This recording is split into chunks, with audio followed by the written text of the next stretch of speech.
Salut tout le monde, j'espère que vous allez bien. Aujourd'hui on se retrouve pour une nouvelle vidéo où je vais vous parler de l'adoption de mon chien, donc c'est parti.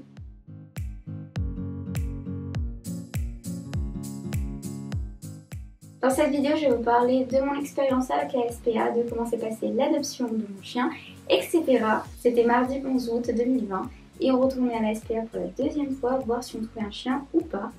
Et voici Bart, un jeune chien tout fou, mais vraiment adorable. Je me rappellerai toujours de la première fois qu'on l'a vu. C'était le seul chien qui n'aboyait pas. Et il s'était assis devant son box, il était tellement mignon, il n'arrêtait pas de trembler parce qu'il était tellement excité. Puis il nous regardait avec ses gros yeux de bébé, c'était tellement mignon, on ne pouvait pas le laisser là comme ça, le pauvre. Enfin, si j'aurais pu, je les aurais tous pris, mais...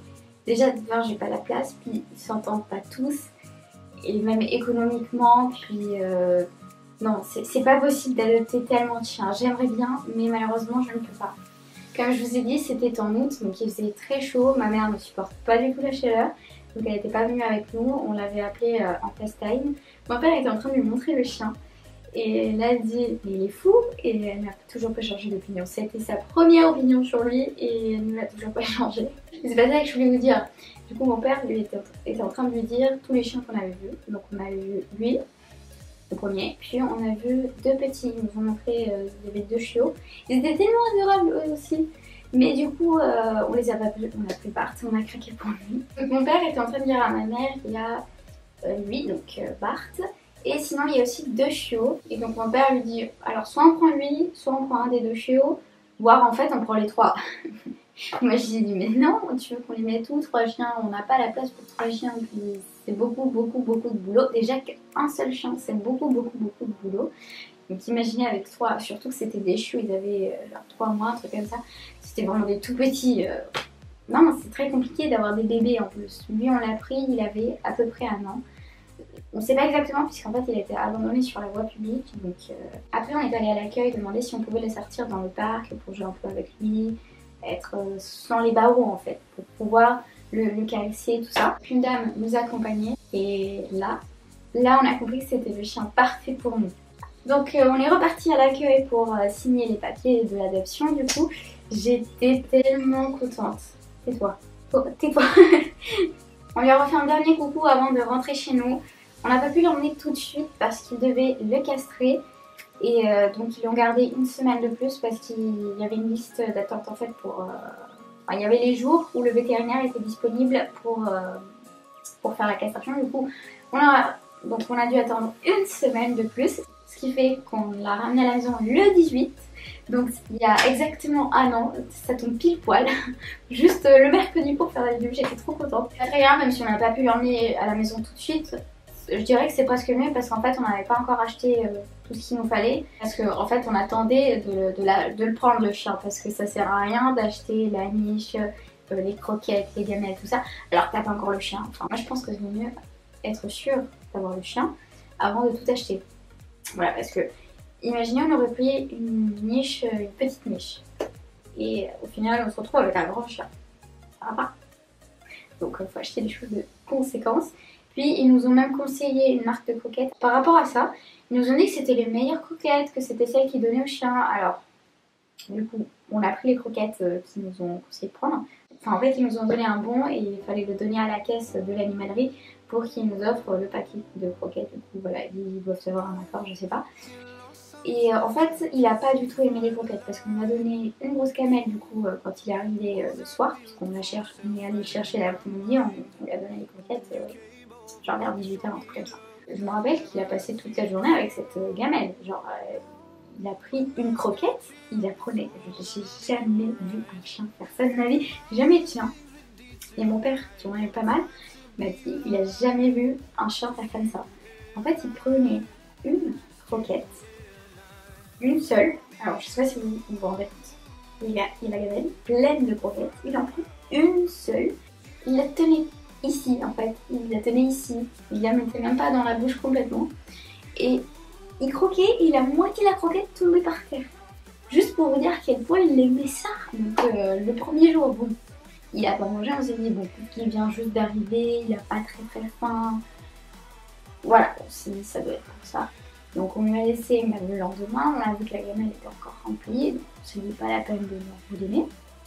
On a attendu jusqu'au soir du coup du lendemain, ça faisait 24 heures à peu près, et on voit qu'il mange très peu, qu'il mange presque pas. Donc en fait au bout d'un moment on lui a donné le reste de pâtes, et il a mangé, il était tellement content, on dirait que ça faisait des années qu'il mangeait pas. Et bah franchement les Royal Canin, je sais pas du tout si votre chien aime, mais si jamais vous ne savez pas si les tester ou pas, moi je vous les déconseille parce que le mien, du coup je vous ai dit, il a pas du tout aimé, franchement, il préférait ne pas manger plutôt. Donc, et puis un chien c'est censé manger tout. Donc si un chien refuse un truc, ça veut dire qu'il est vraiment dégueulasse, elles sont vraiment pourries de chez pourries. Petite précision par rapport aux pâtes, pour pas que je me fasse engueuler dans les commentaires, on a demandé au vétérinaire si on pouvait lui en donner ou pas. Il nous a dit oui bien sûr, par contre pas al dente. Faut lui donner des pâtes trop cuites en fait. Ça y est, c'est le jour J, le 18 août arrive enfin. Si jamais ça vous intéresse, j'ai fait une vidéo ce jour-là, je vous mets juste ici. Je sais que c'est par là maintenant, je le sais. Je vous mets juste ici dans le petit si jamais vous n'avez pas vu, ça peut vous intéresser. Et j'étais tellement contente. J'étais tellement contente ce jour-là d'aller le chercher enfin. J'ai pu attendre toute une semaine, puis le matin j'étais tellement excitée, j'étais pire que lui ce jour-là. Je crois que j'étais pire que lui. Ce chien nous a fait vivre de beaux moments, tout comme des mauvais. Il nous a détruit le jardin, mordu les vêtements, volé les chaussures, surtout celle de mon père. Mais malgré ces petites bêtises, ça reste le meilleur ami que j'ai eu. Donc je t'aime mon monstre à quatre pattes qui m'a fait voler en vélo, mais bon ça va. J'ai eu de la chance, je ne me suis pas fait mal. Par contre, je vous assure, j'ai eu peur parce qu'on était en train de faire une petite balade en vélo comme d'habitude. Et là, je le vois passer comme ça devant moi. Moi, j'étais en plus en vitesse. Je m'attendais pas du tout à ce qu'il fasse ça, mais bon, il l'a fait. Je pensais qu'il était devant en fait. Je sais pas pourquoi j'étais persuadée qu'il était devant. En fait, non, il était derrière moi, il est arrivé, puis il est passé comme ça.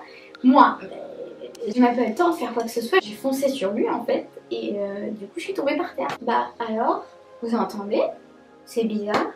Ce petit monstre aime bien, vous voyez quand je fais des vidéos d'habitude. Mais pour une fois que je fais une vidéo sur lui, hop, c'était... Bon. Bon bah voilà, je vous ai raconté ma petite histoire avec mon chien, ma petite aventure, enfin le début du coup. On va commencer. Je voulais faire une petite parenthèse par rapport à mon chien du coup.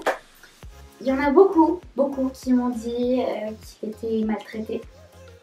Que c'est pas bien qu'il soit enfermé dans une cage H24.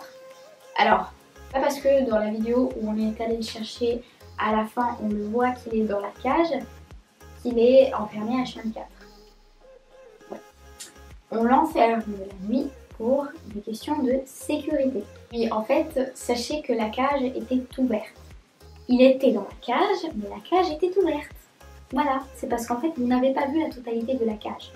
Puis la cage est aux normes, donc la loi prévoit qu'une cage pour un chien soit de moins 5 mètres carrés, je crois un truc comme ça. Sa cage fait plus de 5 mètres carrés, et puis il n'est pas enfermé H24 non plus. Enfin, franchement, en tout, vous sortez certaines choses. Donc non, mon chien n'est pas enfermé H24. On l'enferme la nuit pour, comme je viens de vous dire, des questions de sécurité. Mais sinon, la journée, il est libre dans le jardin, puis on le sort quand même. Je trouve ça absurde que je dois me justifier par rapport au choix que je fais avec mon chien. C'est pas non plus que mes choix à moi, mais les choix qu'on a fait du coup en famille. Alors, une autre raison pour laquelle mon chien est dehors, c'est tout simplement parce que moi je suis allergique aux poils de chien. Donc c'est-à-dire que si je vis dans un endroit fermé comme une maison par exemple, avec un chien et avec ses poils, je ne vais pas arrêter d'éternuer de la journée. C'est pas non plus ce qui est de mieux. Par contre, dehors, on est dans un endroit ouvert.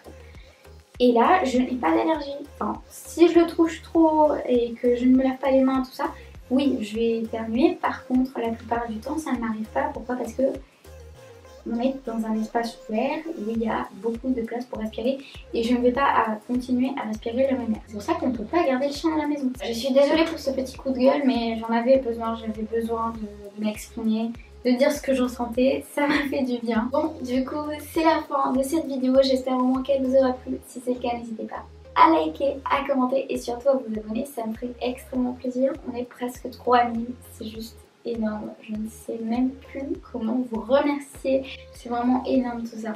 Donc moi et Barre, on vous dit à bientôt pour une prochaine vidéo. Salut!